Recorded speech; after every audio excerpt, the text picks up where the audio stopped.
அனைவருக்கும் இனிய காலை, மதியம், மாலை, இரவு வணக்கமுங்க. எந்த நேரம் நீங்க இந்த வீடியோ பார்த்தாலும் வணக்கமுங்க. 2026 சட்டமன்ற தேர்தலுங்க, நெல்லை தொகுதி. 2026 தேர்தல் ஒரு அமர்க்கலமாக இருக்கும், பரபரப்பாக இருக்கும். அதுவும் நெல்லையில சூடுபிடி களம் பயங்கரமா இருக்கும். பாஜகவுடைய தலைவர் நயினார் நாகேந்திரன் அவர்களை எதிர்த்து திமுகவில் தொழிலதிபர் RS முருகன் போட்டியிட போகின்றார் அப்படி என்று செய்தி பரவலாக கசிந்து வந்தது.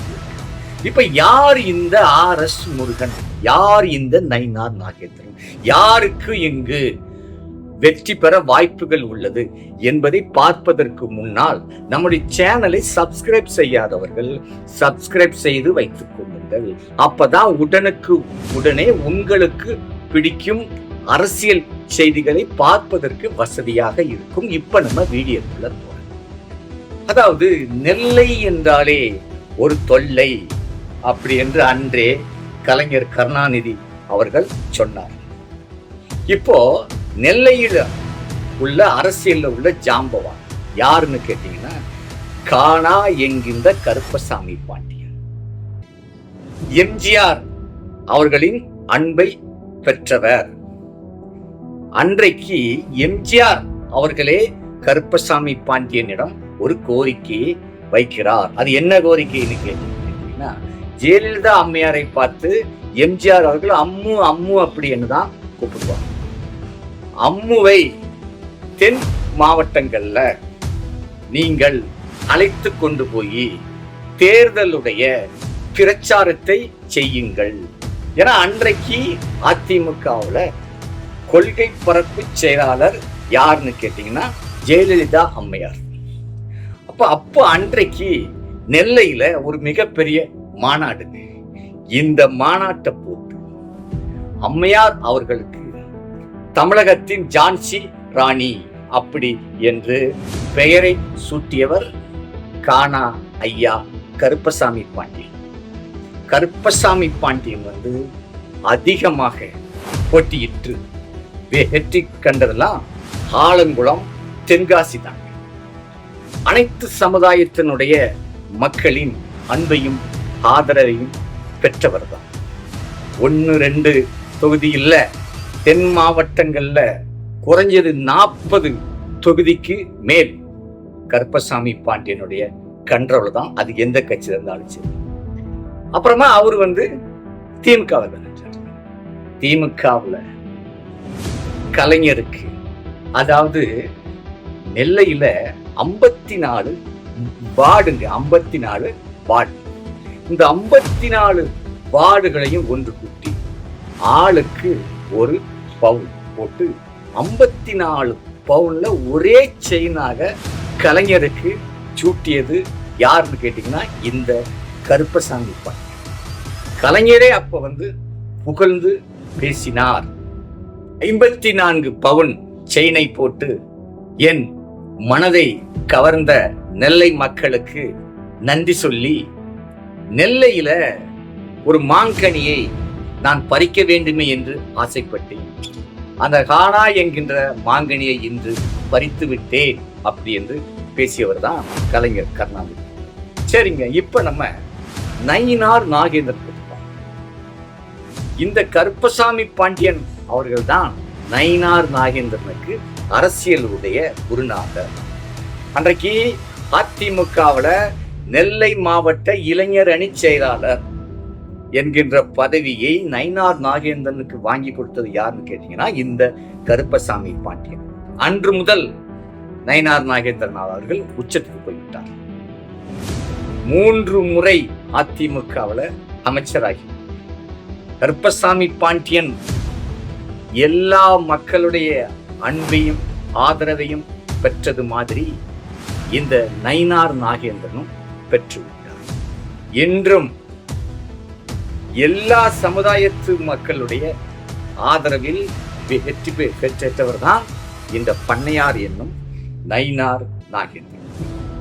இன்றைக்கு அவர் பாஜகவில் அம்மாவுடைய மறைவுக்கு அப்புறம் அவர் பாஜகவுக்கு போய்விட்டார். பாஜகவில் இன்னைக்கு அவர் தான் செல்லப்பிள்ளை தமிழ்நாட்டினுடைய தலைவர் பாஜக. அதாவது தமிழிசை சவுந்தரராஜன் அண்ணாமலையை தாண்டி இன்றைக்கு உச்சத்துல இருந்துகின்றப்போ இந்த நயினார் நாகேந்திரன் நெல்லை மாவட்டத்துல கண்டிப்பாக நயினார் நாகேந்திரன் அவர்கள் களங்காண போகிறார். ஏன்னா அதிமுகவில் போட்டியிட்டாலும் ஜெயிக்கிறார், அதே மாதிரி பாஜகவில் போட்டியிட்டாலும் ஜெயிக்கிறார். காரணம், கட்சிகளை மக்கள் பார்க்கல.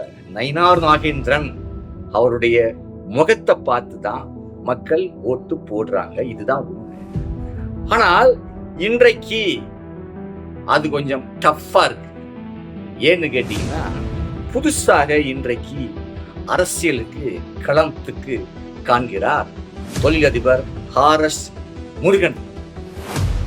இந்த RS முருகன் யாருன்னு கேட்டீங்கன்னா, சாதாரணமாக ஒரு சின்ன கான்ட்ராக்ட் தான் செய்து கொண்டிருந்தார். அவரு இன்னைக்கு படிப்படியாக உயர்ந்து விட்டார். இன்னைக்கு பல்லாயிரம் கோடிகளுக்கு சொந்தக்காரராகிவிட்டார். அதாவதுங்க, அன்றைக்கே நாங்குநேரியில RS முருகன் அவர்கள் சீட்டு வேணும், சீட்டு தாரம்னா யார் தாரம்னா சின்னம்மா அவர்கள். கடைசியில சீட்டு கொடுக்கலை, அதனால அவருக்கு கான்ட்ராக்ட் தாரன்ட்டாங்க. சீட்டு கொடுத்திருந்தா அன்னைக்கு அவர் ஒரு சாதாரண MLA தான். ஆனால் இன்றைக்கு 100 MLAகளுக்கு மேல இன்னைக்கு அவரு சம்பாதிச்சு வைத்துள்ளார். அப்போ அவருக்கு மறுபடியும் தேர்தல்ல போட்டியிட வேண்டும் அப்படின்னு ஒரு ஆசை. ஆனால் நயினார் நாகேந்திரனை எதிர்த்து போட்டியிட வேண்டும் என்பது அவருடைய ஆசை. அரசியல்ல அப்படிதான் செய்வாங்க. திமுகவுல இன்றைக்கு அவரும் முக்குளத்தோர் தான், இவரும் முக்குளத்தோர். அததான் இன்னைக்கு போட்டியாக களம் காண்பார்கள். இப்ப திமுகவுடைய கோரிக்கை என்னன்னு கேட்டீங்கன்னா, நயினார் நாகேந்திரனை தோற்கடிக்க வேண்டும். அதுக்கு தென் மாவட்டத்துல சரியான ஆளு RS முருகன் தான். அப்படி என்று நீங்கள் கண்டிப்பாக போட்டியிட வேண்டும் அப்படின்னு திமுக கோரிக்கையை வைக்கிறார்கள். நேரடியாக KN நேரு நேரடியாக பேசிவிட்டார். இப்போ அவரால் மறுக்க முடியாது.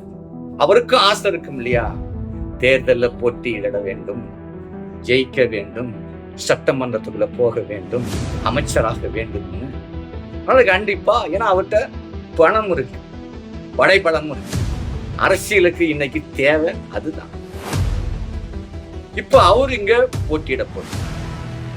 இப்ப நான் என்ன நினைக்கிறேன்னா, இன்றைக்கு பாஜக நயினார் நாகேந்திரன் அவருக்கு கூட்டணி யாருன்னு கேட்டீங்கன்னா, இன்றைக்கு நம்ம அதிமுகவில் இன்னைக்கு அங்க யார் இருக்கான்னு கேட்டீங்கன்னா, நம்ம கணேசராஜா அவர்கள், அத்தான் பாப்புலர் முத்தையா அவர்கள், இன்னும் நிறைய பேர் இருக்காங்க. அதே மாதிரி இன்னைக்கு வந்து திமுகவில் பார்த்தீங்கன்னா இன்னைக்கு மாலைராஜா அவர்கள், அடுத்தால இன்னும் நிறைய பேர் இருக்காங்க. சமுதாயம் இருக்கு. தேவர் சமுதாயத்துல இன்றைக்கு 3 கட்சிகள் திமுக தான் இருக்கு.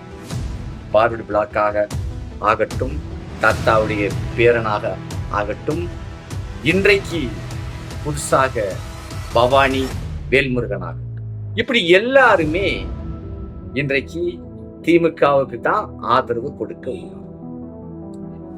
இப்போ பணம் மட்டும் அல்லாமல் தொழில இன்னைக்கு RS முருகன் தான் கிங்.